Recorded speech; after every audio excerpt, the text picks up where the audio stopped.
Okay, very good evening. Good afternoon.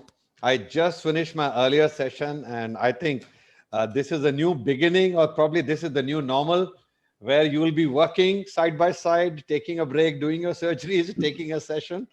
And today's been a whirlwind, actually a very hectic day. I just finished one session, took a break for 5 minutes, and I've just joined back again. I'm sorry to, be joining a bit late. My earlier session finished late. My session today is going to be on patient workup on and phakic IOLs also, and I'm sure that all of us are such prolific surgeons here. And hi, Dr. Pavel. Hello, Kamal. Nice Hi. seeing you. Hi, Dr. Bianchi. So I guess Hi. this is going to be an interesting thing, and I have a very unique experience of actually doing this procedure in extreme situations, unimaginable situations like patients with iris cysts, patients with corneal scars, and 14 diopters of astigmatism.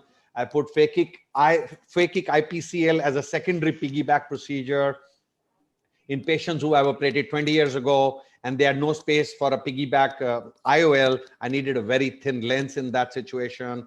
I have actually put piggyback lenses in cataracts, and I've actually put a IPCL and done the cataract underneath and then removed. So, I've tried my level best to actually exploit this wonderful piece of design of lens to its maximum potential. And I guess I'm very happy to say that it's never disappointed me when it comes to performance, safety, and accuracy. And I was just talking to, Sanjay a little while ago, yesterday, and I was just discussing that if how many surgeries I would have done. Actually, I lost count. I was counting till, I was trying to be specific, 2000, 2200, 300, and the longest follow-up. And Sanjay did inform me that, my probably first lens was somewhere around 2013 or 2012. And then I tried to look up my cases where I've had complications of cataract, and they're negligible. Maybe I can count them on fingers, patients who had cataracts. So when it comes to materials, I think this is a well-tested material. It's an hydrophilic 26% water content material. I have no financial relationship or interest in anything of any other products I'm talking about here. There is a lot of options available, at least in the Indian market. I don't know whether they are available. In available for our European friends there. We have Appasamy lens available. We have RIL. We have a biotech lens available. We have the famous ICL, and of course, my favorite IPCL. In fact, in my practice, I have shifted nearly 99% to an IPCL. My ICLs are practically negligible now, only if the patient asks for it. And even if they ask for it, I kind of demotivate them and swing them around for an IPCL for reasons that, I still feel they're the best. So contraindications for a phakic IOL could be general, axial myopia, corneal dystrophies. Of course, these are some of them are relative contraindications. Anterior chamber depth less than 2.8 is a contraindication, but yes, I'm sure all of you would agree, if it's a good case workup and your angles are fine, you can get away with a lesser anterior chamber depth. I have done lenses with 2.65 also, but I would not recommend everybody to do that. Yes, I have burnt my hands in 1 or 2 cases, but then we'd already told the patient that, there would be some kind of a cataract. Lens rise is something very interesting. A lens rise more than 600 microns, a little bit cautious, shallow glaucoma, shallow angles. And I had 2 patients, which I've discussed with people at Care Group, that they were kind of decentering and vaulting again and again, in spite of best sizing. And then when I did a UBM, and I found that they had irises. So after that, I made it kind of regular for me to do a UBM before I plan a phakic lens in these patients. The powers available are huge. I've done till -36, and I've done till plus 8.5 of phakic IOL. I've done presbyopic IPCLs. I'm sure Dr. Powell has got a huge, and Dr. Bianchi have probably far more larger experience in the presbyopic category. The workup for them remains the same, with a few exceptions of their age and their defocus curve and finding that, and their height and their depth of reading. What I like best about this particular lens is an IPCL that, the sizes available are amazing. You can actually tailor make the size and planning of the lens according to your choice, and it depends on the pupil diameter, which I'll be discussing as we move along. So it's available from 11.5 to 14. I've done till 14.5. The optic diameter, I have placed IPCLs up to 8.5 millimeter optic diameter, and they work great.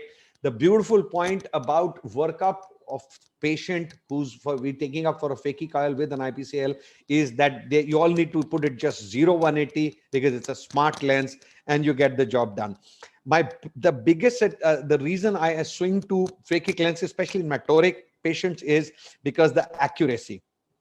It's a beautifully accurate lens, and we've done more than 2,345 cases. This is the punchline, I guess.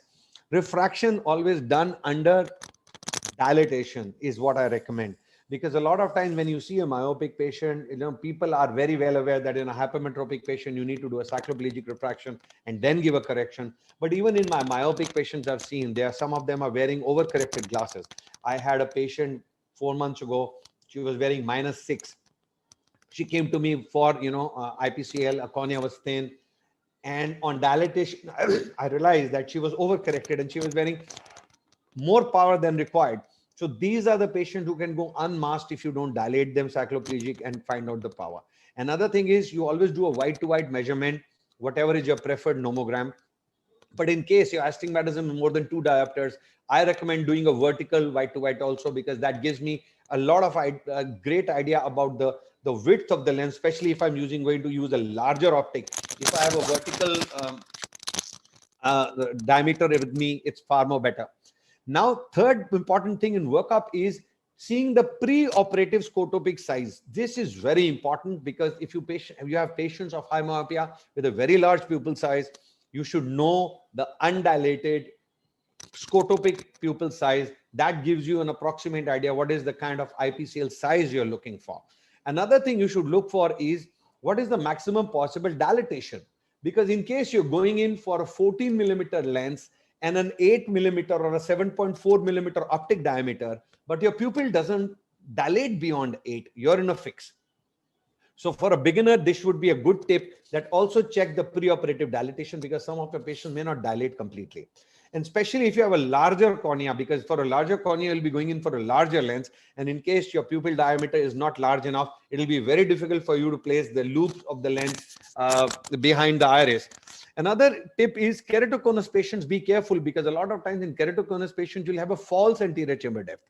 You'll have a very good anterior chamber depth in the center or paracentral, but suddenly the cornea steeples down and you'll have a shallow angle and you may not have a good anterior chamber depth. So for keratoconus patients, it's very, very important to do a gonioscopy and also do an OCT to see angles 360 degrees. Posterior segment examinations are very, very important for these patients, because these are high myopes and they are more prone to having retinal detachments and other retinal pathologies. You should always do that. And as I mentioned about lens rise, intraocular pressure records, gonioscopy, angle measurements, and of course the specular microscopy. What are the breaking points which can happen? Retinal screening, if you miss and the patient lands up with a problem later on, you can land up in trouble for missing it. Extremes of power, extremes of large cornea, extremes of deep cornea. Always make sure that you do meticulous calculations. Large size resting pupil, you need a larger optic. And for a beginner surgeon, if you want to go in for a larger optic size of a phakic lens, let's say 7.2 or a 7.5, be careful. Even loading this lens in the cartridge is tricky. I remember when the first time I was loading a larger lens into the cartridge, it was tricky because an 8 millimeter pupil size was a large pupil size. If you want to use a myotic, always remember that a myotic for first 2-3 days will give you a shallow vault post-operatively. If you see minimal opacities behind the lens within 1 or 2-3 days, don't worry, this is not cataract. Just do an anterior segment OCT. This could be a retained viscoelastic. Watch out for intraocular pressure rise. Some patients may show intraocular pressure rise initially because of the retained viscoelastic. But in case you're getting a delayed intraocular pressure rise, maybe after 5 to 7 days, this could be a steroid responder. So watch out for steroid responders.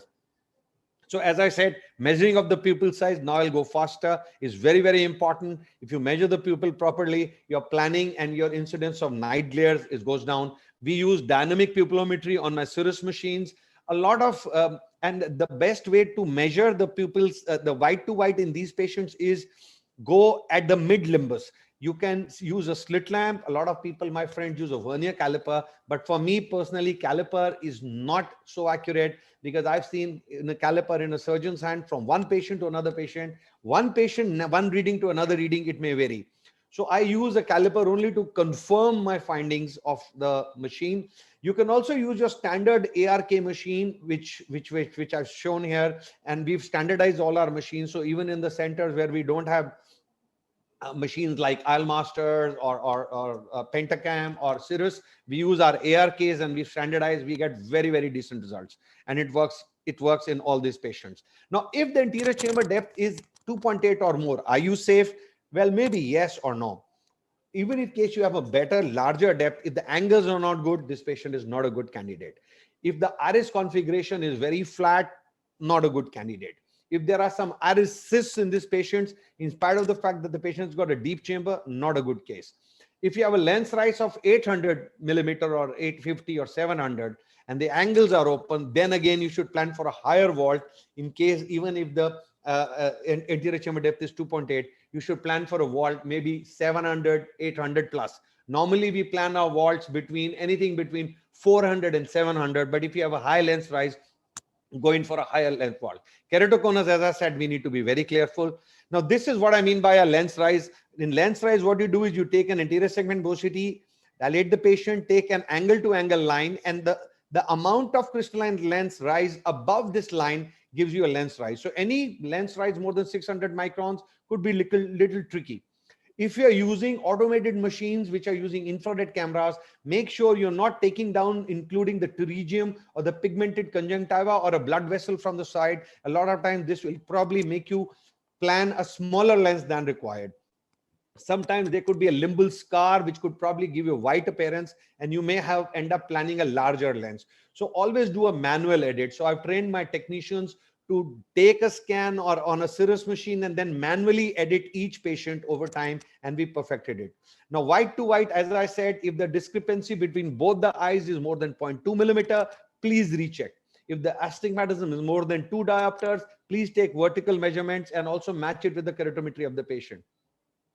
Size determination is one of the most important points. I think we all will agree, Dr. Pupil, Dr. Bianchi, and Dr. Patwardhan, that the white to white measurement is one of the most important hallmarks of planning a good patient.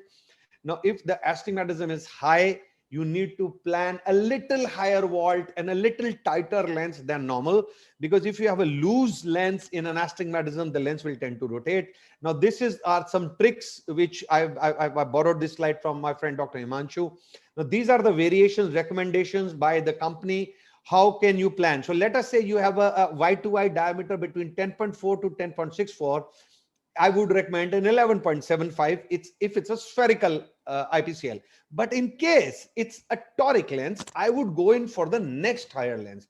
The reason being, a 0.25 millimeter larger size results in approximately 100 to 150 microns higher vault, but then it ensures that there is no rotation. And if there is no rotation, the toric lens tends to give you far better results. So in case of toric IOLs, in my practice, going for one size larger, I would have gone in a normal situation. This is my workup sheet. In case there is some special note, we put it there. Now, peroperative learnings are always achieve a maximum dilatation, never be in a hurry. If the patient is not well dilated, wait. And in case you've taken the patient inside the theater, you don't, you can put phenocaine or some adrenaline in the eye or epinephrine to dilate. Make sure dilatation is always complete. Make sure that the IPCL opens on the iris. Avoid iris manipulation. Touching the iris will constrict the iris, and then you're in trouble. Overinflation with viscoelastic pushes the iris backwards, and then you will have trouble putting in the IPCL behind. Avoid touching the center part of the phakic IOL because that's the thinnest part and you can induce cataract. Meticulous viscoelastic removal is recommended. Now, these are the different positions and vaults. As I said, 350 to 600. With the new lens, the phakic IPCL, the new version, it's got a central hole and you will have a basic vault of 400, 450 come what may. It seldom goes beyond that. So that's a safety factor. And with this lens, I have patients where I have vault of 1000, even 1100, and the patients are doing fantastic. no glaucoma, no angle closure. So that's the beauty of this design. Now, these are some photographs from the literature for some attendees to understand. This is what we mean by the vault of the lens, the distance between crystalline lens and the posterior surface of the lens. This is one of my patients of keratoconus. This was the first mistake I made. I had an anterior chamber depth of 3.1 millimeter. I planned the lens. I went in and see what happened. The angle is actually closed here. It's a closed angle. So the central AC depth was good, but I had not done an OCT angle measurement, and the gonioscopy was also not done properly because there was a slight scar in the center. We missed it. So after that, I made it a point that whenever I'm planning a phakic lens in a keratoconus patient, I need to do a detailed gonioscopy and an OCT to see and measure the angles. I would probably go in for an angle more than 45 to 50 degrees in a patient of keratoconus, because these patients tend to vault unknowingly and they surprise.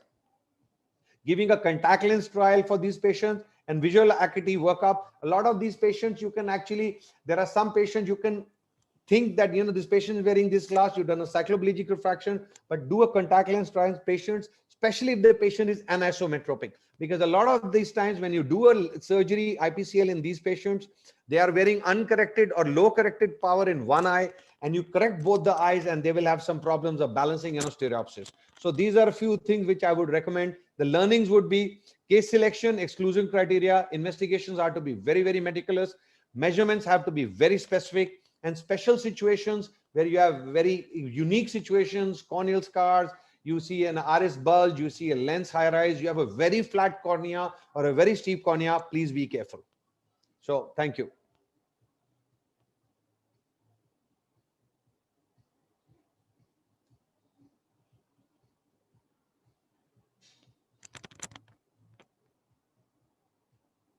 Hello.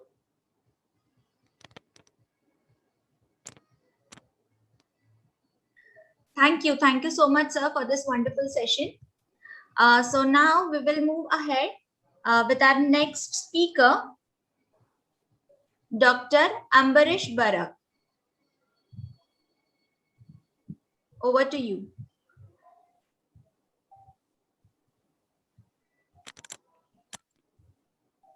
Ambrish? I don't see Ambrish.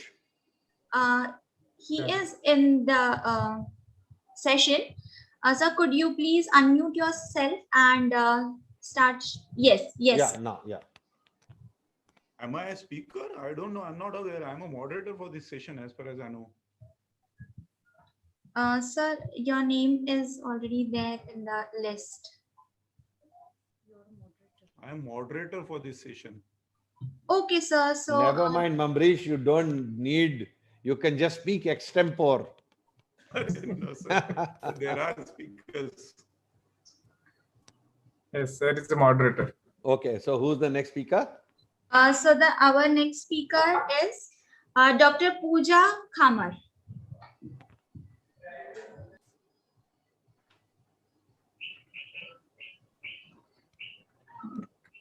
I don't see Pooja. Do we have Pooja Khamar? No. I think it's not there. She's not there. Okay, so then we will have Dr. Sir, yours was the next. Kamal Kapoor, sir. Yours was the next. Then we have Dr. Saurabh Patwardhan. Okay, hi. Hello, everyone. So should I start sharing my slides? Yes, please. Okay. So here we go. I'm talking on a lens by Care Group, which is called Magnificent IOL, and this is beyond monofocal. So let's have a look at this particular the IOL, what it offers to us. We are always in search of the ideal IOL, and we know that though we need patients to see for far as well as near unaided most of the times, but the multifocals or trifocals may not be suitable for all patients, and there may be some limitations due to its design. But that's why we say that monofocal is suitable for all patients, and it's a no headache IOL. There's no need to neuroadapt with monofocal IOL, etc., etc. But is it really a no headache IOL? are patients really happy with this monofocal IOL? So when we look at the refractive results after the monofocal IOLs, what we find is that though 80% of the patient lie within the plus minus 0.5 diopter refractive error postoperatively, still even using the best of the IOL calculation formulas, we have almost 20% eyes which have refractive error of more than 0.5 diopter. And does this error of say 0.75 diopter, does it really make a huge difference in the visual quality of the patient? So just have a look here. So this is the picture showing how a patient with 20 by 20 unaided vision will see the world. And you can see it is very crisp, clear. And if patient has residual, say myopic error of minus 0.75, this will be the simulated vision of the patient. It's good, but it's not as clear as someone who is absolutely metropic. So we have wow here when we have refractive error less than 0.5 diopter, but then it turns to okay vision when we have higher refractive error. So what my expectation was from the monofocal IOL was that it should at least give me unaided 20 by 20 distance visual acuity. And for that, we have to look beyond the standard monofocals. So this is the IOL which was launched by Care Group with the idea that it has a more depth of focus as compared to the monofocal IOL. So basically there is a central higher power which goes on reducing to the periphery. Thus the average power is same, but there is a central higher power which gives you a more depth of focus. At the same time, the modulation transfer function is quite similar to monofocal IOL within the range. So the patient is not going to lose any contrast, and from the refractive point of view, I think patient will have the same experience like a monofocal IOL. So this IOL was launched around 1.5 years back. So I had the opportunity to test these IOLs before its launch. And I studied this IOL versus the standard monofocal IOL of the Care Group. So the one arm included 80 eyes of the magnificent IOL against 80 eyes of Acriol EC, which is their standard monofocal IOL. And these were the inclusion and exclusion criteria. Basically, I did the surgeries with patients who have potential vision of at least 20 by 20 without any ocular disease, and then followed this patient for 1 month and then checked their distance, intermediate and near visual acuity. And then I plotted depth of focus curve for each eye as per the after the correction. So what were the results? So I will just briefly tell you the results. Here, my main intention was to see whether this new monofocal IOL with slightly increased depth of focus, whether it improves the uncorrected visual acuity. So here, irrespective of the refractive error, what I found that in magnificent IOL, 100% of these eyes had uncorrected visual acuity of more than 20 by 30, which was 80% with the standard Acriol EC monofocal IOL, which was a good improvement. Apart from that, as a bonus, we had these patients reading more or around 10 letters in almost all the eyes, which was equivalent to Snellen's near visual acuity of 20 by 60. So they had far better intermediate vision as compared to this was present only in 18% of the Acriol EC. And in near vision, it was 50% for the magnificent and 9% of the Acriol EC. Just to give you a brief idea what this 20 by 60 Snellen near acuity means, that means patient can read easily the magazines or books with bigger fonts, but they will not able to read the fine newspaper print always, but they can read the bigger prints. So that's one of the advantage of using this monofocal IOL with some depth of focus. Here I targeted only the emetropia in all the patients. So this was the depth of focus curve. You can see the blue line indicates the magnificent EDOF, and you can see the depth of focus is traced from 0 to around -1 diopter. Approximate 1 to 1.2 diopter was the depth of focus which I could get from this IOL. And as compared to that, the standard monofocal IOL had around 0.5 diopter of depth of focus. So there was improved intermediate vision because of this. So this is the application one. And then I further used this lens for another application. For example, here I wanted to improve the patient's intermediate vision as well. So I targeted always emetropia with their A constant of 119.3. But other way around, if I want, say, in a particular patient, I want the patient to see distance uncorrected vision as far as possible. I'm not worried about the intermediate vision. In such case, I targeted little bit of hyperopia, say around 0.3 to 0.35 diopters. And what it does is that it shifts the depth of focus around the 0. So there are higher chances that patient will land up with unaided 6/6 vision if we use this application with this IOL. So for a particular patient, you can choose what you want to target, considering there will be always some error in the formula.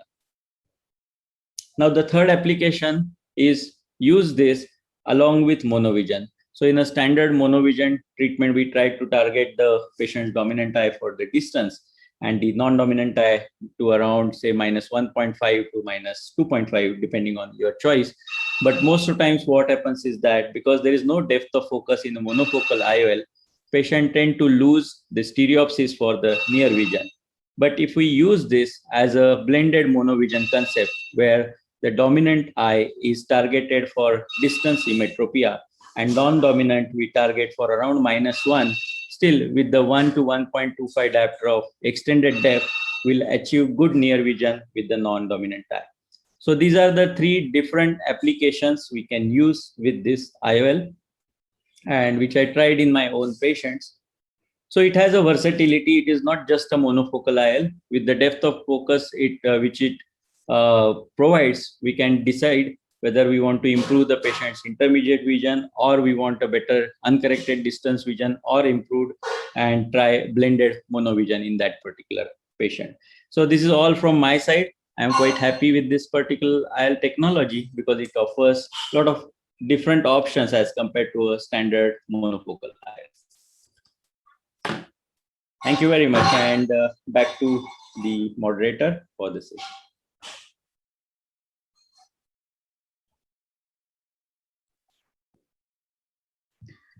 Thank you so much, sir.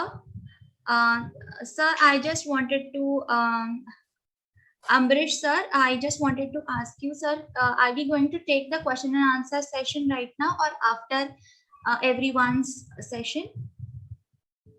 I am told that Dr. Pooja will be the last speaker. I just got a message.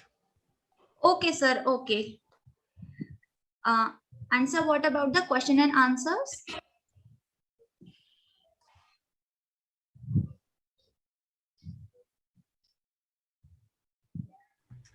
I think it was the agreement that we do the discussion after each presentation. I think it makes that a bit becomes more more relevant. sense. So I would propose this.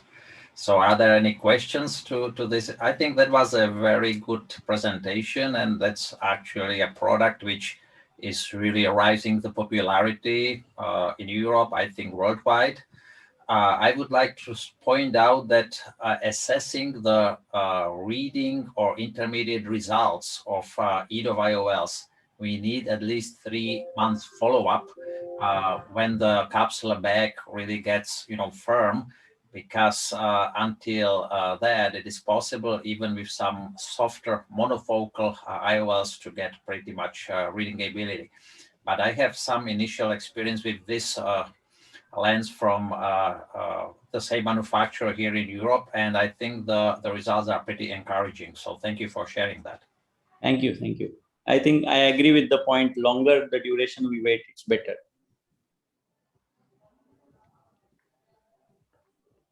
I think Dr. Ambrish is busy doing his OPD, seeing patients. So probably switches off and, does work and comes back. Okay, sir. So no problem, sir. We will move ahead with our next speaker. And our next speaker is Dr. Bayanchi. Sir, I request you to please switch on your, unmute yourself and start your presentation. Thank you, sir. Over to you, sir.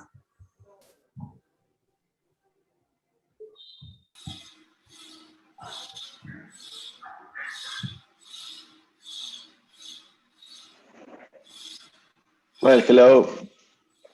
Thank you for your invitation on Indian Ophthalmology Society.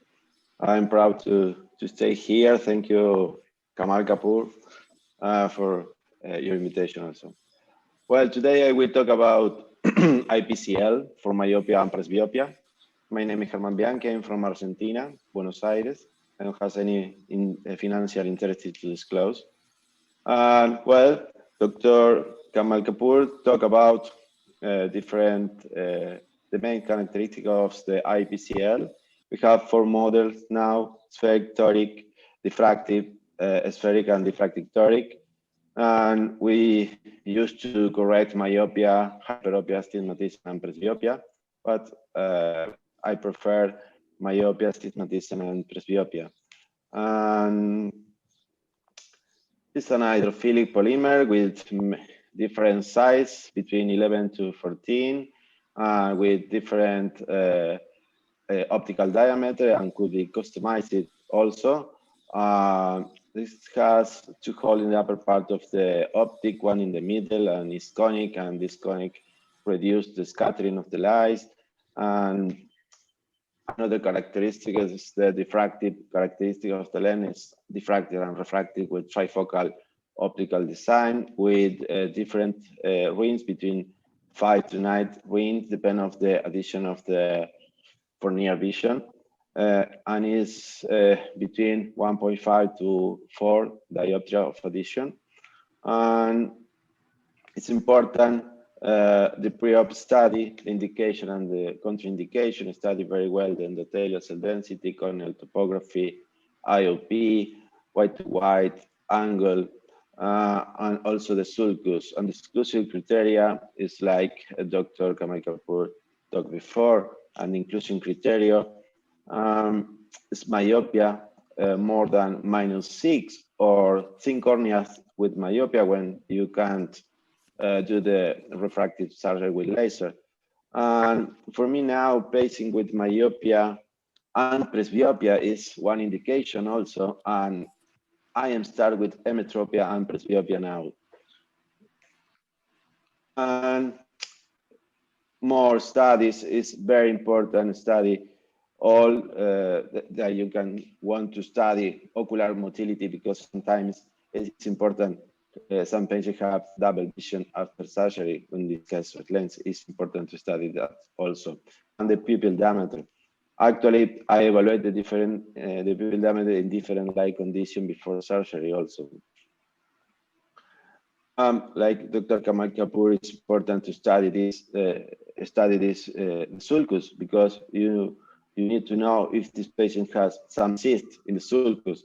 Sometimes have one, sometimes in this patient have in 360 degrees, and it's important to know this anatomy before surgery, and also the angle. And after surgery, we need to know the efficacy of this lens, the visual acuity refraction. And I made some satisfaction questionnaire to the patient. And the safety, the IOP, specular microscopy, pentacam, UVM, OCT, control always in the post-op. How to perform surgery? Well, my surgical technique is like that. I make the first incision with the V-lance and introduce the irrigation cannula inside of the chamber. And after that, I do the main incision with 2.8 millimeter knife, and I inject the lens inside of the anterior chamber. I prepare the lens always before I start with the surgery, and I put to the end of the cartridge to be safe that the lens is in the correct position. And this is safe surgery. I made this kind of surgeries from many years ago, and also with ICL. But you can use OBD, and it's a safe surgery with OBD also. I want to show you my experience with IPCL, the model B2. I present this, and you can find in PubMed the initial result from model post-op, new model of posterior chamber implanted phakic contact lenses. And I'm studying, it was an prospective case series of 100 consecutive IPCL surgery began in 2017. I am studying many things in that, in the endothelial cell density, the CCT, and it was without any statistical difference between before and after surgery until 6 months. The vault was stable after surgery also, and the IOP, I don't find any peak after surgery. I don't find any cataract on this patient also. And the refractive result was very good, 52% between minus 0.5 to plus 0.5. And more study, another study that I made is the diffractive facet posterior chamber lens is the IPCL for presbyopia. I present this in the Czech and Slovak ophthalmology journal, and you can find also in PubMed. Patients, presbyopia indication, patient with myopia or astigmatism within 38 to 55 year old without astigmatism. If the patient have more than one diopter of astigmatism, I prefer the toric IPCL. And the patient who want independence of glasses, I made a refraction in the pre-op, taking into account the best corrected subjective far side. And I evaluate the near side, not just by now, I evaluate for the next 5, 10, 20 years, depending on the age of the patient. For a younger patient, until 45 or a little bit more, 48, I prefer the blend, different addition between the dominant eye and non-dominant eye. I put in a dominant eye the most addition that the patient tolerates, and in the non-dominant eye a little bit more, 0.5 or 1 diopter if the patient tolerates that situation. If that situation is not tolerated, I put the same addition in both eyes, but the most that the patient tolerates. And when the patient has more than 10, minus 10 diopter, I choose 3 or 3.5.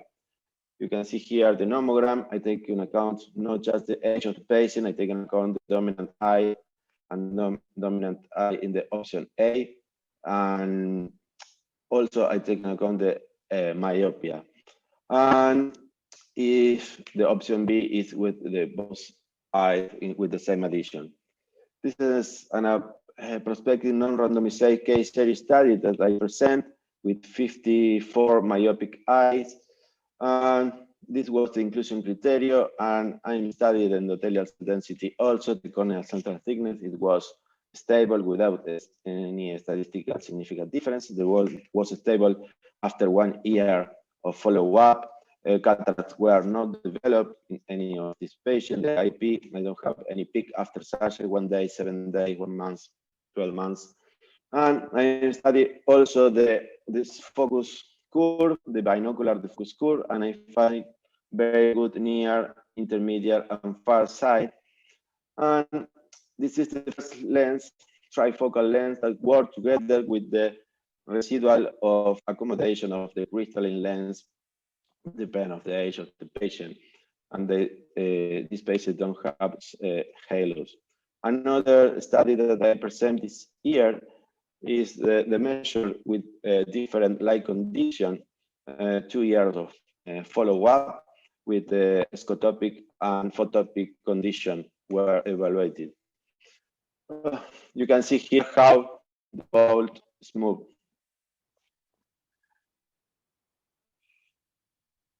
And you can see here how the bolt is moving. And when the light intensity changes, we're able Bianchi, we can't see your video. We can't see your video is frozen. Yeah, now we can see it. Yes.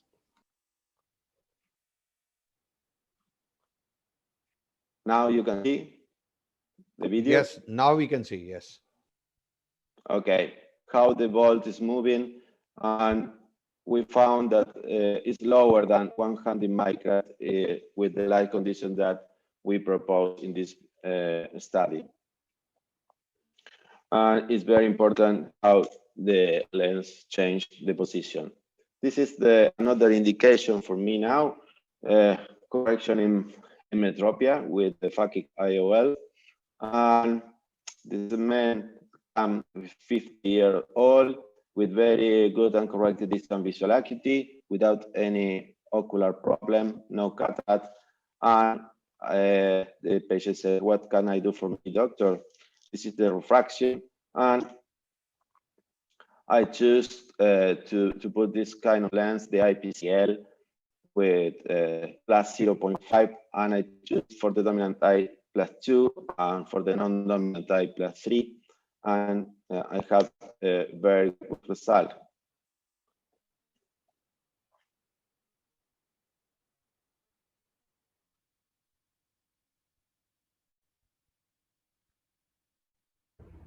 Bueno, acá estamos con Luis, que se operó con You can read the subtitles there. difractiva para ojos semejantes en la noche, te molestan las luces, las halos. ¿Es algo de eso o no? He was 20/20 before surgery, and after surgery a little bit more. 2015, it's very good vision. He can read this kind of letter, and also for the near vision, checker 1. He's very happy. I start with this kind of indication. I feel very confident with that. And another important thing for me is an reversible surgery is easy to take out. This is the maneuver that I use. Put the cannula. Dr. Bianchi, in we the can't hole, actually, the video is not very clear at all. There is, the resolution of video is not very clear. Maybe there is some problem in the internet or the resolution of the video. Problem with internet. Now you can see or no? Very, very vaguely, very unclear video. Wow. Well, sorry. Maybe it's the internet connection. I put the cannula. You don't know if you can see this or no. Yes, yes, but very unclear. Very unclear. Oh, sorry. Okay. I It's will. coming all the way from Argentina. It's a long way, so it's difficult. It's so for- far, so far, so far. So far Yeah. away. The end of the world. Many computers are crossing before the video reaches us. Yeah.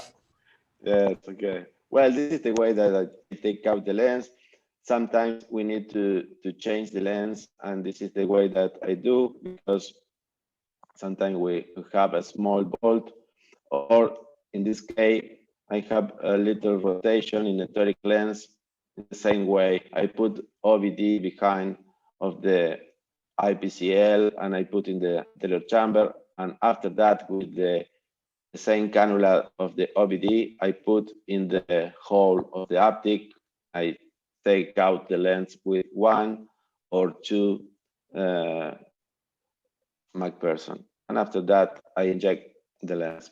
It's unclear the video. I'm sorry about that. Well, this is the final conclusion. The indications are growing also for this kind of patient, presbyopic and emmetropic, no cataract or complication after 4 years follow-up. In the future, we need some more studies. Well, thanks a lot for your invitation. Thank you, Dr. Bianchi. I think your speech was probably what we could make out more. The video was, resolution was not good. Maybe I think, as you said, it is an internet issue. And, you know, maybe with so many webinars going all over, so we are gobbling up on the bandwidth. And especially if your signal's coming from so far away, and that's probably what is causing the problem. And I think without wasting much time, I'd just like to invite Dr. Pupil. He needs no introduction. He's a very flamboyant, and I'm told he's a great sportsman. He loves to cycle, and he's probably one of the few people who was the first to implant the first presbyopic IPCL. And also, I've been following him on his work on capsule laser. So one of the first few people to do the capsule laser capsulotomy. So over to Dr. Pupil. He'll be talking about his experience with the presbyopic IPCL and the long follow-up. Dr. Pupil. So hello, everyone. Hello. Thank you for inviting me. It's my great pleasure and honor talking here about presbyopic version of IPCL phakic lens, which originates in India, and I would like to congratulate you for such a wonderful product. And I happen to be the world first surgeon to implant presbyopic phakic lens back in 2014. So our patients enjoy this the results of this phakic presbyopic lens since that. And here are the two innovations which I truly admire in phakic lens world recently. That's micro incision, 2 millimeter incision throughout the entire power range, and presbyopic version. I think that's really something which is a great achievement. Here is a list of features of this IPCL. I think it does not need any more introduction here. So once again, I would like to point out the two features which I really value: presbyopic version and small incision. Here is the product. You can have the version with the center opening or without, and we see the diffractive elements on anterior aspect of its optic, which are responsible for presbyopic correction. Here is the center opening design, which is conical, which differs from the other lens on the market, and that should result in less light dispersion. So I think that was a smart idea to modify it this way. Presbyopic IPCL is manufactured in different additions, and I use the 3 diopter addition on all my patients. I would like to point out this. So even if I use it in really young patients, even under 40, I would right away use 3 diopter additions. So I don't see any reason to exchange in the future this presbyopic phakic lens with the presbyopia rising with the age. So I go straight away for 3 diopters. And the diffractive area is 3.5 millimeter in diameter, step height 1.5 microns, and step width 0.19 micrometers. So it's very delicate structure. Our current indication are high myopes, but mainly myopes 35 years and onwards, older. So we don't wait all the way until they get presbyopic. And I tell them, well, you are 35 years old, and in 5 years or so, you will enter the presbyopic age. So why don't we take care of that straight away? Then patients understand it. Myopia -3 to -19, but the majority is -6 and more. And of course, we take care of astigmatism right away. So I would like to share today the results of 20 eyes of 10 patients. Mean age here, this group is 44, and in this group, the age range is 38 up to 47. We have a little bit more male than female, long eyes, ACD 3.42, and 2 years follow-up. We do the usual workup before the surgery: refraction, distance-corrected visual acuity, basic eye assessment in both anterior and posterior segment. We measure the white to white. We take the pentacam values as the starting point, and you can feed the data into online calculator or send it to the distributor. And the lens is calculated and shipped to you. It's, of course, the personalized lens.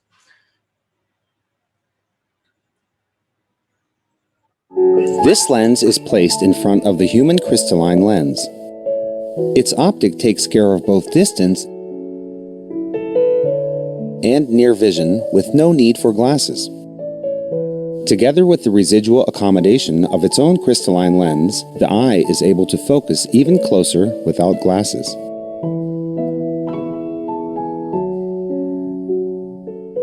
So that was a short video which we created to educate our patients, and here is the video from the surgery itself. So we cover the cornea with OVD, take the lens out of the vial, and you see the lens under the microscope. I load it into the cartridge, bolting its optic up, which is maybe a little bit different to what most of the surgeons do, but I like this approach. So carefully you close the lid of the cartridge and check the lens. I like this irrigation support, but I do use OVD diameter shaper to protect mainly the crystalline lens against traumatic cataract. And then you just bring all the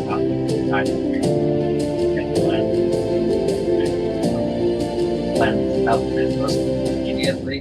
I aspirate above the lens and below the lens very delicately. Will be aspirating OVD, and now you see the diffractive structures responsible for presbyopic correction. Now get underneath of the lens and aspirate most of the OVD. There is no need to aspirate all of it, but if you aspirate most of it, just one precious pipe. Then you bring down the eyeball, and once again we observe the bifocal pattern, which was very unique. Feature and distinct feature of this lens. I like to perform refractive with many 5-gauge refractor. Solandra, your music is loud. Your voice gets dimmed. If the music could be lowered. Okay, sorry for that. Okay, so that's the end That's of the better. video. That's better. That's better. I'm sorry for that. So let's go to the results. There is a distance refraction. So we have a highly myopic group, minus 6.67 mean pre-op, and you see we hit the target pretty straightforward, and we are at 0.25 diopter at 2 years follow-up, and it's pretty stable. So this lens provides stable correction. Uncorrected distance visual acuity, of course, it was bad before the surgery, and we are almost at 0 logmar. So that's, I think, very nice regarding of efficacy and safety. Here are the charts. It's a corrected distance visual acuity in logmar, which tells us about the safety, and all the way with 2 years follow-up, we are close to 0 logmar. So in decimal, which are most still used in many parts of the world, it's 0.97 decimal at 1.5 year follow-up, and it's about the same 2 years follow-up. Uncorrected near visual acuity. Here we see only the post-op results, and once again, we are just confirming by this data that the patients can see very, very well, with mean 1.6 Jaeger at 2 years. So the presbyopic version works very well, even in this myopic population. Distance corrected near visual acuity, which is even a better testimonial of the efficacy, also shows that patients reliably read throughout the whole 2 years follow-up. IOP, we didn't really have much problems here, and endothelial cell count is stable, which is also another important safety measure. So regarding the subjective satisfactions, as per questionnaire, all patients would repeat this surgery for themselves and recommend it to their friends. 90% of them do see some halo and glare, but 100% of them consider the halo and glare minimally disturbing. And I think perhaps their own crystalline lens still filters part of the halos and glare. So we don't see that many problems as we see with trifocal lens after refractive lens exchange with this technology. Regarding complications, iris bleeding from iridectomy, again with the version with no central opening, 5%, temporary pressure spikes 10%, but that was nothing which would really alter with the end result, and we didn't have any residual refractive error requiring laser touch-up, improper sizing for lens exchange and cataract at this series, but it can of course happen at larger series of eyes. Once again, once more video, and I will be silent when we have the music. We see how the music works here.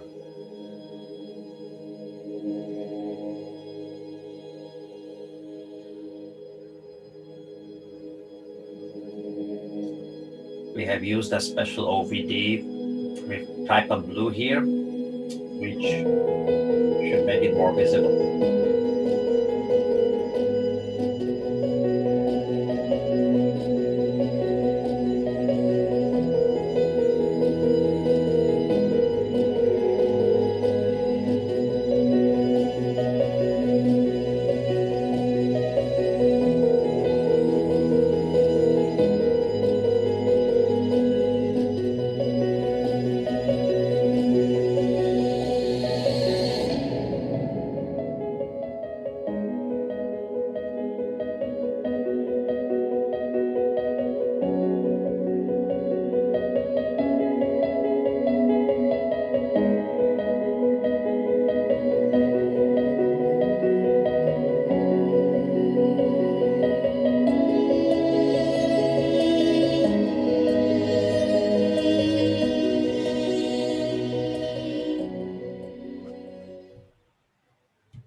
So, in conclusion, this phakic lens provides fast distance visual rehabilitation.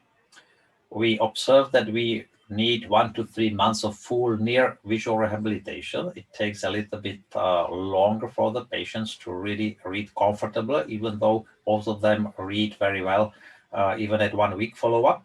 The 2 years data are all positive, and again, we have almost 6 years of experience today, and excellent indication for myopes over 35 years. So there is no need to really wait all the time until they get presbyopic. So at this presbyopic age, where we use this technology, smaller pupils are more common, so the surgery might become somehow more challenging. Floppy iris syndrome is more common. So therefore, meticulous surgical technique is required, and it's not really to start with, but for the more experienced surgeons with this technology. And of course, in longer follow-up, a higher rate of iatrogenic cataracts might be expected, even though we didn't really see them yet.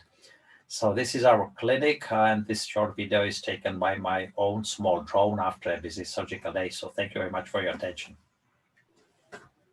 I think excellent presentation, Dr. Powell. As usual, your videos are amazing videos, and each time you show us your drone image of your hospital, you make us feel jealous. And I think I have a few questions here for you. I've done some presbyopic IPCLs, but my main indication for presbyopic IPCL is in patients who are my previous pseudophakic patients, with small anterior chamber depth, where I prefer a thinner lens.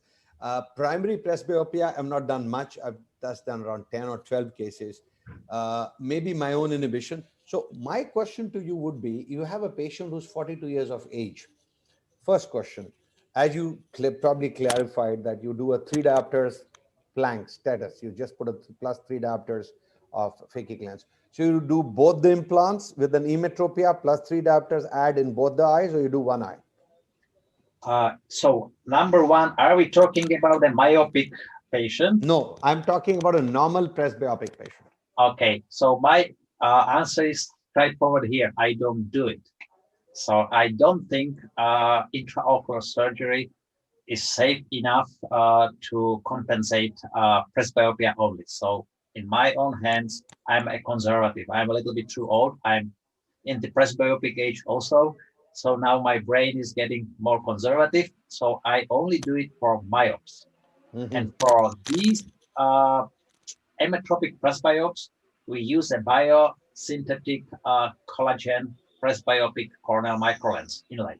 Okay. For one eye, non-dominant eye, and it's a great technology. I think it has a great future. It's not CE mark yet. We expect next year CE mark. And I think that's a reversible, safe technology. So for these patients, I don't do it. Okay. So that probably puts you in the same league as me. These 12 patients I've done they were emetrops, 44, 45, looking for presbyopia. And I've done, most of them, I've done one eye with a +2 or +2.5. And the patients have not come back to me for long. So 2 reasons. Either they're unhappy and have gone to somebody else, or they're happy because the follow-up has been 4 or 5 years. And maybe I'll be seeing them when they come with a second eye. And I've been doing these in the non-dominant eyes. And I usually standard, like you correct, a +3. So even in a +42 or a 43, 44-year-old, I do a standard +2 or a 2.5 in the non-dominant eye, even if the patient is emetropic. But even I am cautious about touching these eyes. So I guess that makes 2 of us. Dr. Bianchi, any experience you have on this? Yes, I start to use with some patient with near to 50 years old. I don't want to put with less age because I need to know how it's working, and it start to work very well. The patient that was with presbyopia and emetropia, it was very, very comfortable and comfortable with the vision, not just for near vision, also for far vision, for far side. It was very good with more than 20/20 because I correct +0.5 for far side. And I think I correct in this patient both eyes, but I think it could be a good idea putting a non-dominant eye just +3 with hemetropia. The first eyes that I tried in this patient was the non-dominant eye, and he was very comfortable with that. But I decided to put in both sides, and it was very, very comfortable with both sides. But I think it could be an option also. And another important thing is the angle, the iris and the corneal angle could be important to study before the surgery in metropic patient and also in hyperopic patient. No? Okay. Dr. Saurabh, you have put these presbyopic IPCLs? I use 4 of these, and interestingly, what happens in my place is that whenever we give this option to patients, the first thing we discuss is the chances of cataract, because in India, I think we get cataracts much earlier. So when we discuss about that, you may get cataract as time goes. Most of the patients then opt for clear lens extraction rather than presbyopic IPCL. That has been my observation. And of course, for emetropes, I haven't touched. I have touched only the myopes and one hyperopic patient I have done. All those done are quite happy, just like the multifocal patients. Okay. So I would just say that, you see, what we do, Dr. Saurabh and Dr. Powell, is that we do a complete dilatation, you do a distant direct ophthalmoscopy. So we do a DLS classification. If there is no dysfunctional lens, that you don't see any, the lens is crystalline, sparkling clean. That's how I started doing these lenses. So I think sooner or later we will need to move on to the next level as the new technology is coming in. Where maybe these people are coming up with something new in the coming future. But I guess yes, this definitely, me also being in the presbyopic age group. But yes, touch wood, with I do a lot of yoga, and though I'm a hypermetrope, if you actually see, I need a +2.5, but I'm actually able to still do near work because I do yoga exercises of the morning. But yes, I had COVID and I was totally bedridden for a month. And after that, when I've got up, I think my near vision accommodation has gone down by 50% after COVID. So I think post-COVID, you will have a lot of patients who are presbyopic, who are going on, and now suddenly they're crashing. I'm sure people would agree with me. Dr. Saurabh, I see him nodding his head. The patients post-COVID are losing their accommodation. Even 38-year-old patients are losing their accommodation.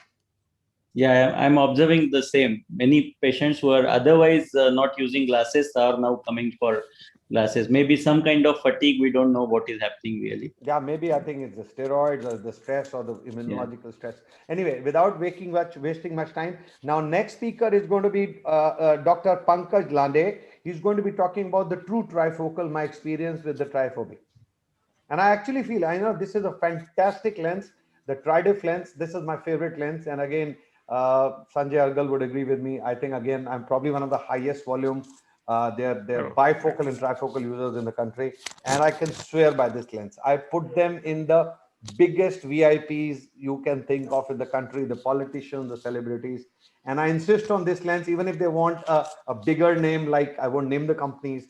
If they want a big name, I steer them towards this lens. Such is my faith in this beautiful technology. Dr. Pankaj. Dr. Pankaj?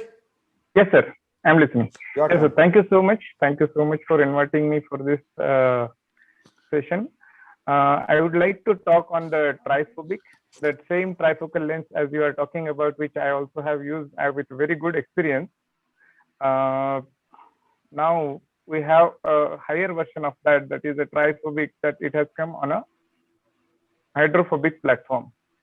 So while doing this, I'm just sharing my screen. Just a second.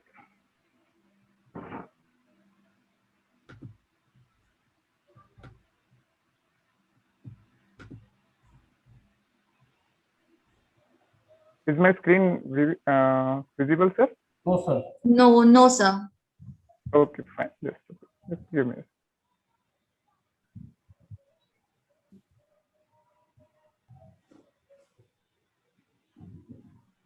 Yeah, now it is. Yes, sir. Now it is. I'm just showing a small video where I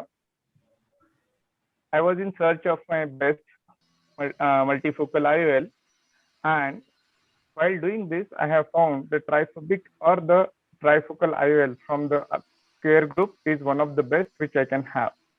Doing this, I wanted to evaluate the performance of this IOL based on the few parameters. So these IOL performance parameters was like defocus curve, the modular transfer function, contrast sensitivity, point spread function of that particular IOL, glare and halos which patient has experienced after implantation, the pupil dependency of the IOL, and the IOL tolerance for the decentration on tilt after implantation with angle more of angle kappa and angle alpha.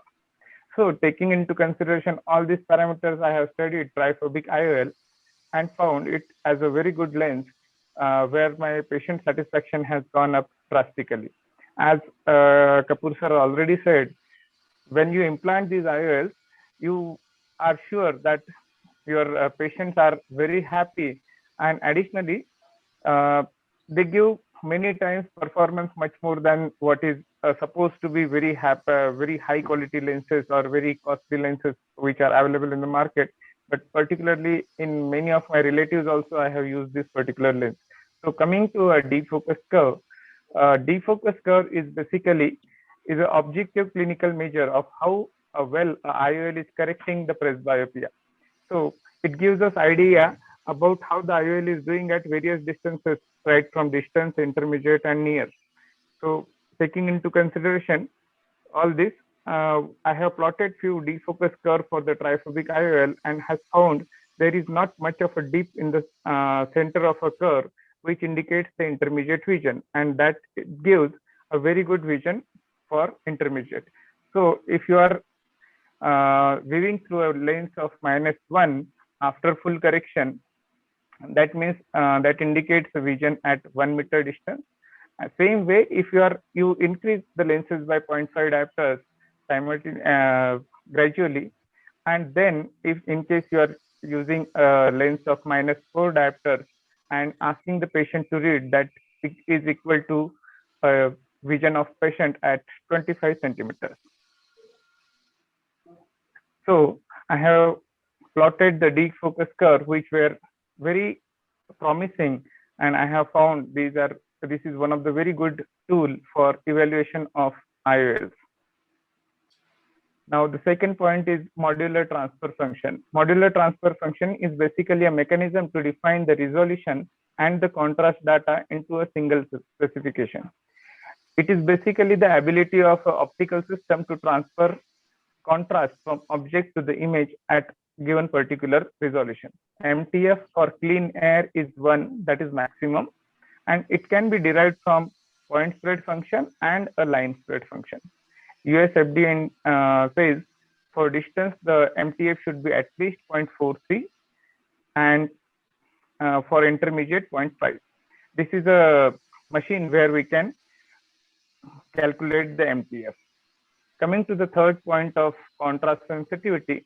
Contrast sensitivity can be simply defined by averaging the difference between minimum and maximum intensities, that is Imax and Iminimum. It can be calculated or observed with the use of Paley-Robson contrast sensitivity chart, and it gives fair idea about the contrast sensitivity. The contrast sensitivity for monofocal IOL is very good compared to multifocal IOL because there is a loss of some amount of light in the multifocal IOL.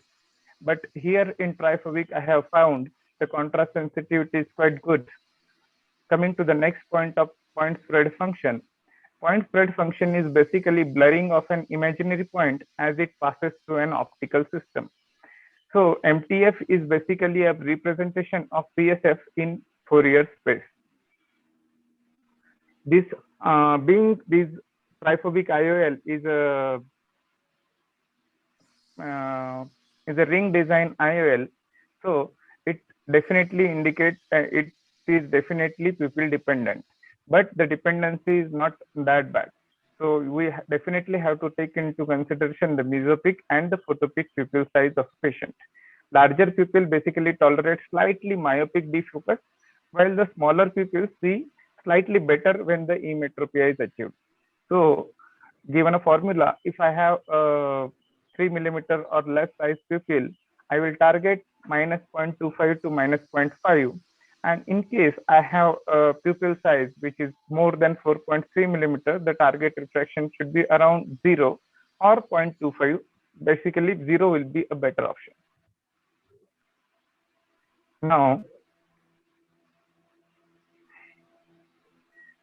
so IOL tolerance, being this is a ring pattern IOL, as I already discussed, the decentration and tilt will have impact on the IOL performance. So you are supposed to implant it in the bag with good centration and should have a good placement in the bag only. There is definitely some amount of glare and halos associated with this type of IOL design, but definitely not as that of a multifocal IOL, where the amount of light dispersion is very high and that causes a very great amount of halos. So glare and halos are also slight less. I'm just showing a small surgery in the background and describing the Iol Optic Design. So this is one, the pattern which we are seeing here is basically a bifocal apodized surface. The apodization is the center rings are more thicker, and the height of these tapes keep on decreasing towards the periphery. That is apodization. You can see for 3.5 ad, the height has to be slightly more, but for the 1.75 ad, height has to be half of that. The height and the angle both will change. So combining these two designs on a single surface will create a triphobic or a trifocal surface.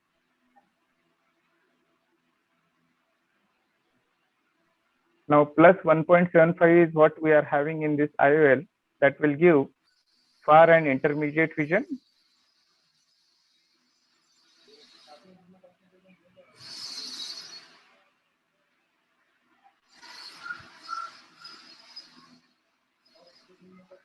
Now these IOLs, we can have these two surfaces combined as shown in the diagram above, that the first surface is a multifocal surface and overlying that there is a trifocal or an intermediate zone surface which is overlapped. So the IOL, see the IOL design here seen is the central 2-3 rings are multifocal type of rings where there are no overlapping of the rings, but later on there is overlapping of the ring, and you can see slight crowding of the rings in the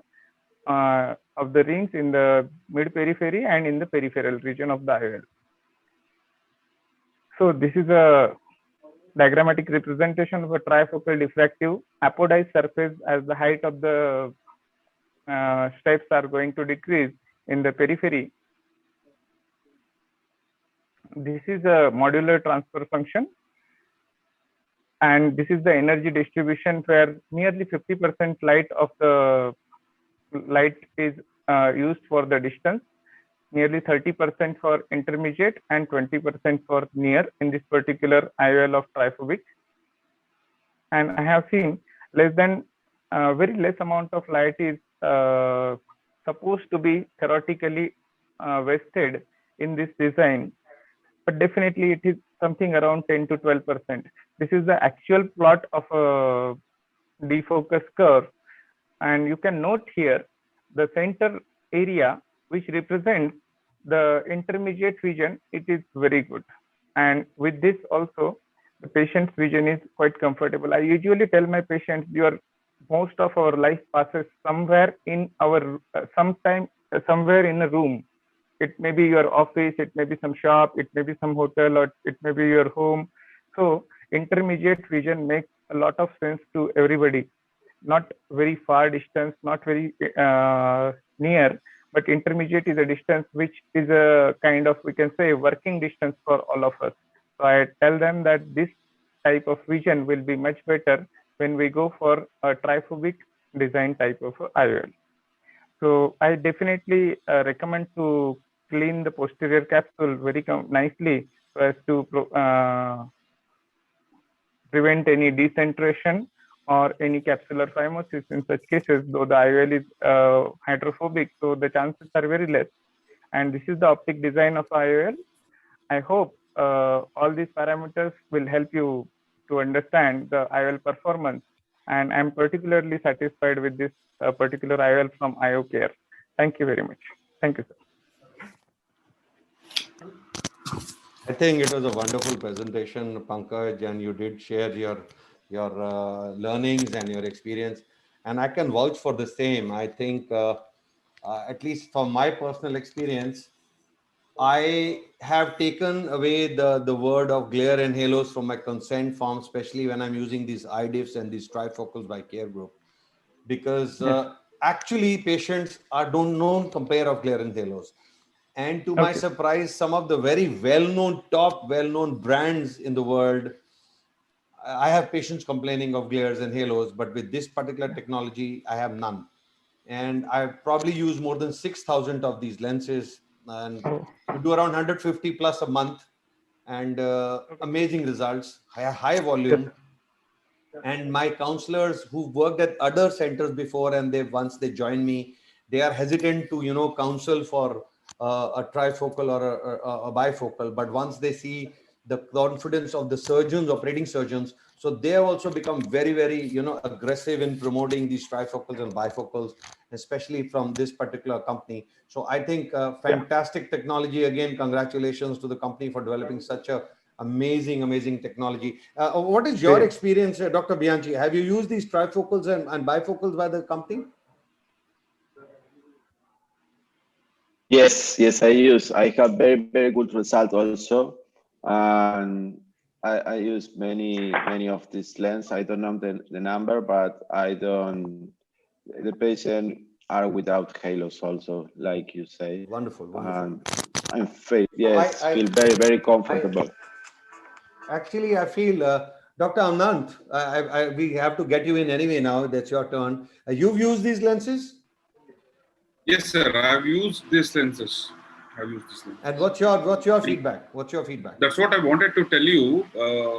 The glares and halos with Acridif I have never come across. Absolutely. Trifocal number is very limited. I think post first wave of Corona, I started doing my trifocals. But multifocal Acridif, I have done a n number of this thing. And the same word as you told, glares and halos, I have never noticed with my this Indian multifocal lenses. My counselors do push more into Indian multifocal. So why can't we go into Acridif more than this? Patients are happy. Word of mouth is so good for me with Acridif. And the same line I am started up with the trifocals now. Trifocals is limited number, what I'm going to speak about. This is what I wanted to get out from the experts here, that you see my practice of multifocals and trifocal is grown on the word of patient. They are happy, they get me more patients. And the best part is when they go to another practitioner in the neighborhood, they are discouraging them from, bifocals or trifocals, that you will have glares. But when they come to me and I make them meet hundreds of patients who are happy and they're thrilled and they're driving at night, so it turns around. So I guess once we start having confidence in a particular technology, it's the way to go. So I guess now Dr. Nath is already there. He's going to be talking about his triphobic experience with triphobic lenses. Over to you, Dr. Sir. Yeah. Thank you. Sushil, can I share my screen? Yes, sure. Go ahead.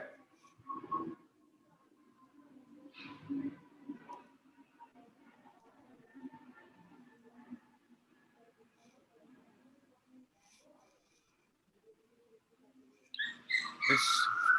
Hope you can see my screens. Yes, we can. Yes, we can. Yeah.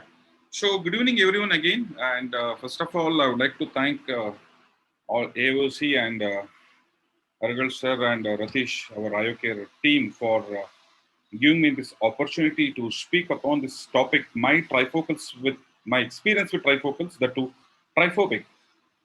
See, as Dr. Kamal was telling, there is inhibition from majority of the practicing phaco surgeons to promote the patients for the multifocals and the trifocals. Maybe the reason behind this, they have misunderstood and they are not able to understand the optical design and the surgical expertise.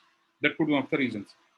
Looking to my good volume of Acridif, people wanted me to start trifocals, and in my talk, I'm going to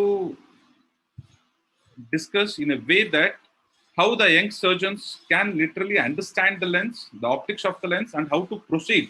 The complete experience, what I went through over the last 1 year, I will be sharing it. Already, a lot of physics has been explained by Dr. Pankaj, the previous speaker. Normally, we know the young patients, non-cataractous crystalline lens, how good the accommodation is, how good the depth of focus and the amplitude of focus is there in these patients, because of which they are able to see the vision at varying distances. The good quality of vision in a non-cataract patient is very well maintained because of good contrast, which in turn is controlled by the chromatic aberrations and the sphericity of the cornea. And aberrations are also very important in this.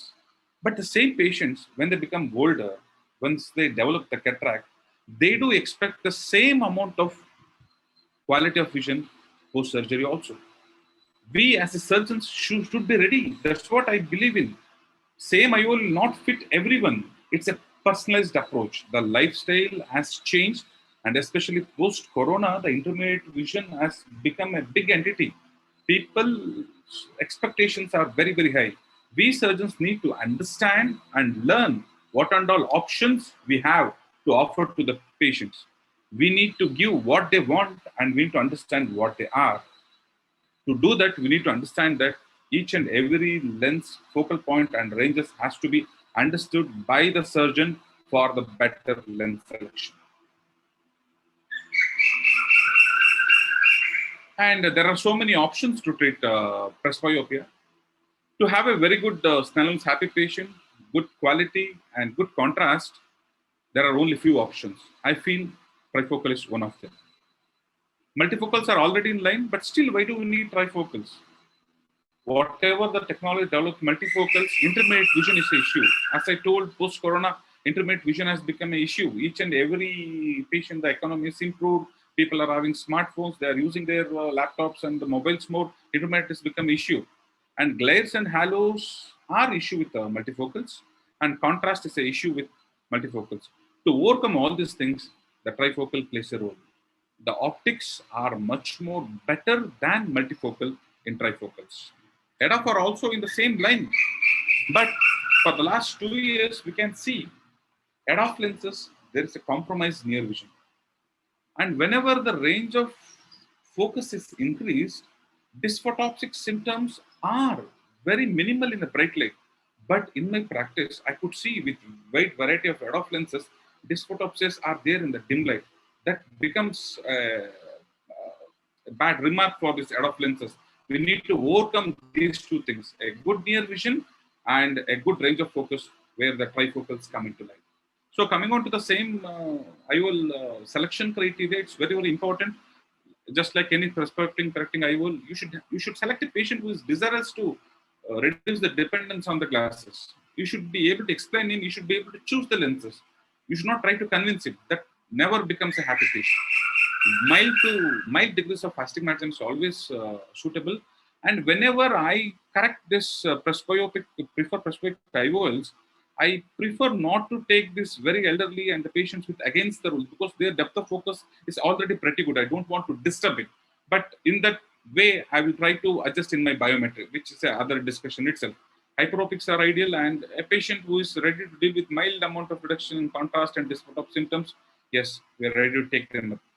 Say no to trifocals if the patient needs to be convinced very much, who is having unrealistic demands, severe dry eye, oblique astigmatism more than 20 to 30 degrees, and post-treatment pathologies which can affect macula and optic nerve, better not to take.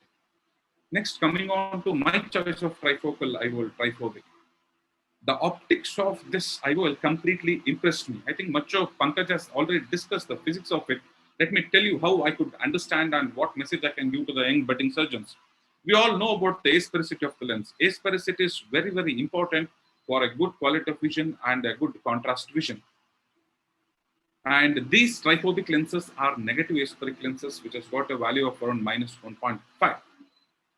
Whenever we have a good aspheric surface for any IOLs, the contrast improves, a better mesopic vision, and it is the lens of choice for all the young patients. And this triphobic has got a aspheric anterior surface. Second property which impressed me is apologization. It is nothing but how the height of the ridges reduces from center to periphery. This technology is very, very much required for appropriate distribution of the lights. If you see in trifocal, as I mentioned, this optic has got a central addition of plus 3.5 and a periphery of 1.8. Both these ridges are apodized. If you look into the competitive trifocals, those multifocals are apodized, but their trifocals are not apodized. This helps for the equal distribution of light to the focal points. Third one, we all know these guys makes square head technology.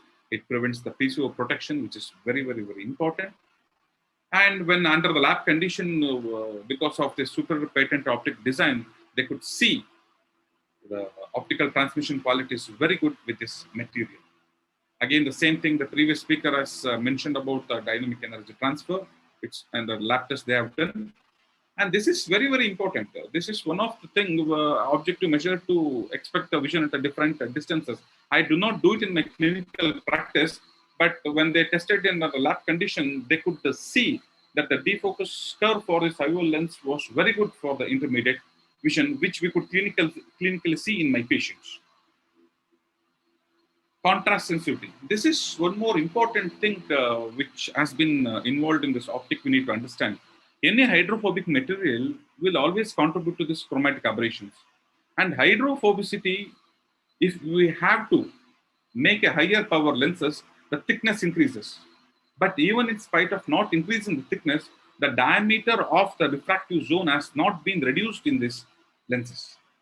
If it has been hydrophilic, we may have to reduce the thickness. We may reduce the thickness by reducing the optical zone. But here, the refractive optical zone is not compromised, but the thickness has been reduced.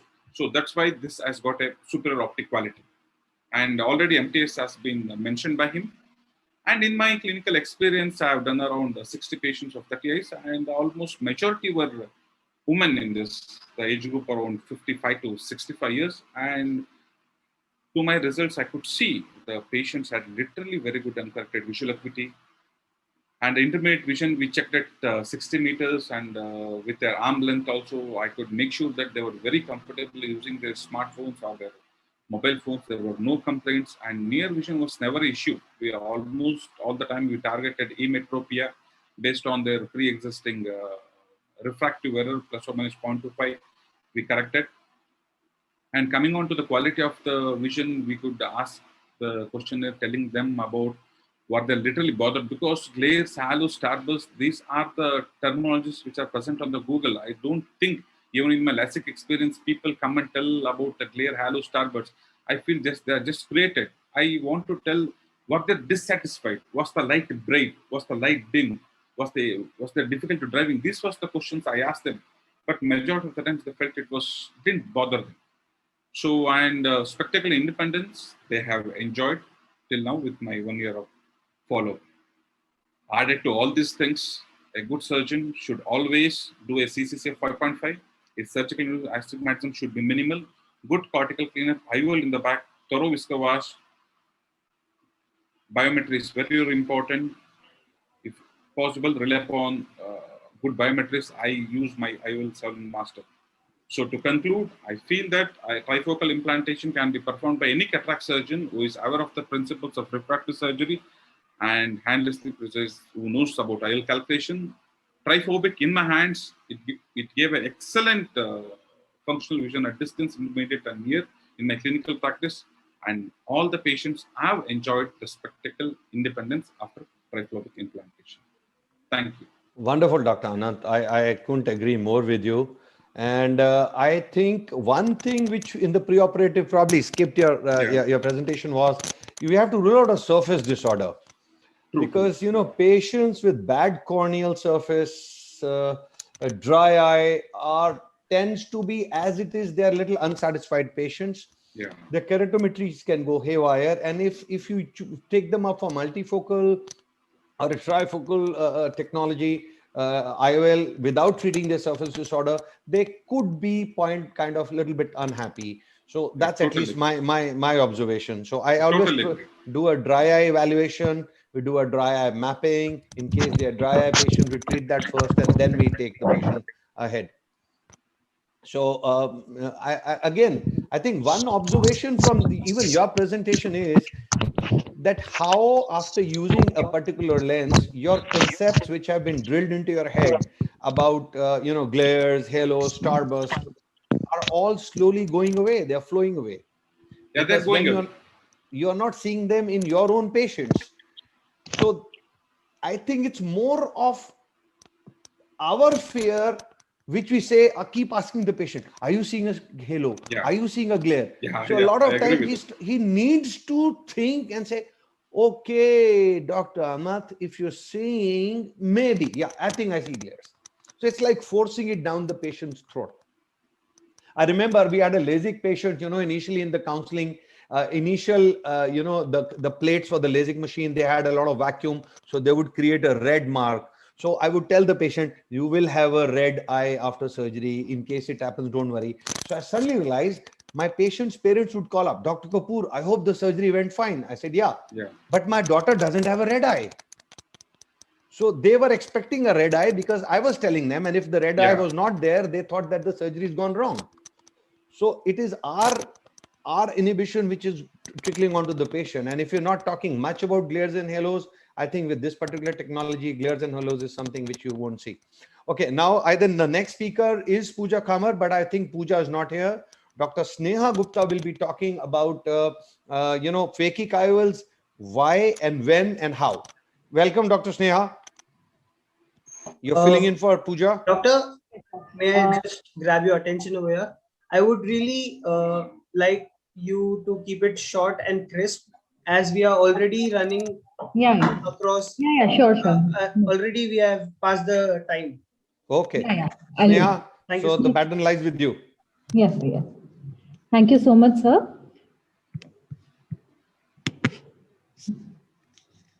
So since most of the things have been covered earlier by all the speakers, I'll be just mentioning about how IPCL helps us in customizing the sizing as well as power.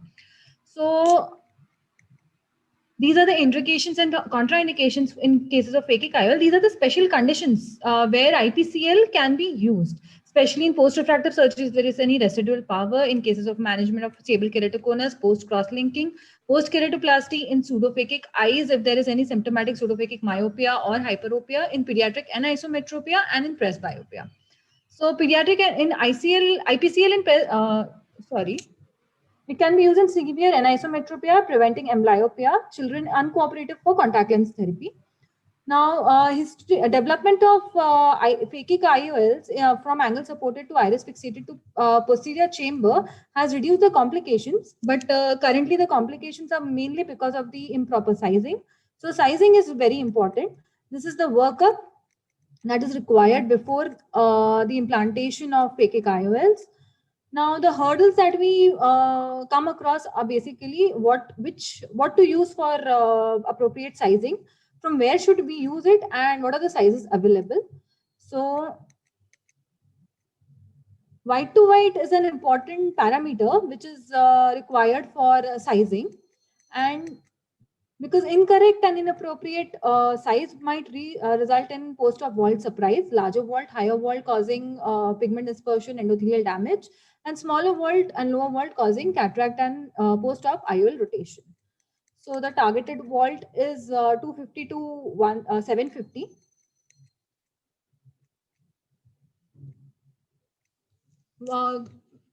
White to white measured by caliper is the gold standard. We can also use ObScan, automated or the manual mode.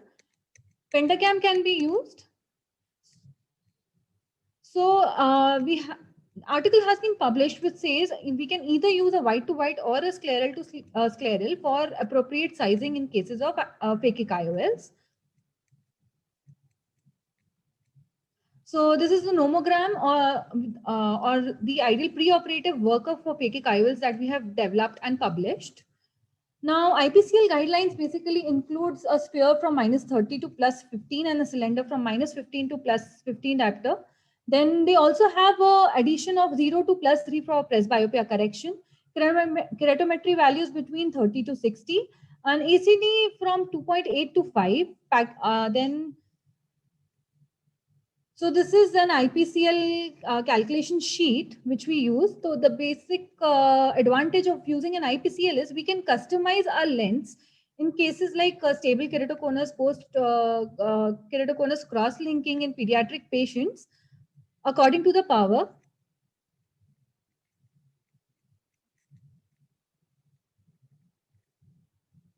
These are the sizes that are available for the white to white. And this is the positioning for the IPCL in the right eye and in the left eye. So finding the correct size of phakic IOL is the biggest challenge. We can use either white to white, scleral to scleral, angle to angle. Phakic IOL's size is directly correlated to the post-operative wall size, and no one correct way to determine the right size is available. It is a step-by-step approach. Thank you.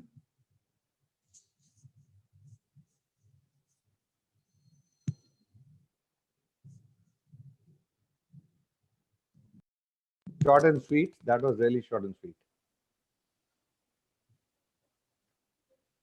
Hello. Thank you, sir. Okay.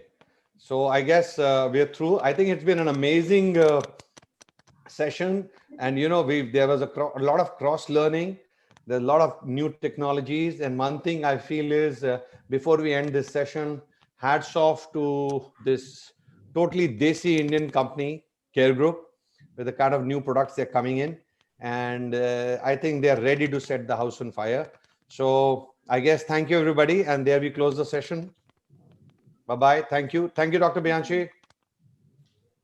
Thank you, Kamal. Yeah, Thank you. Amrish. Thank you. Dr. Bye-bye, Sudhir. everybody. Thank you. Bye-bye. Thank you so much, Dr. Kamal. Bye. And it has been such an informative and insightful session for every one of us. Thank you so much for everything. And a very big thank you to our international guests. Here, I would like to conclude the session.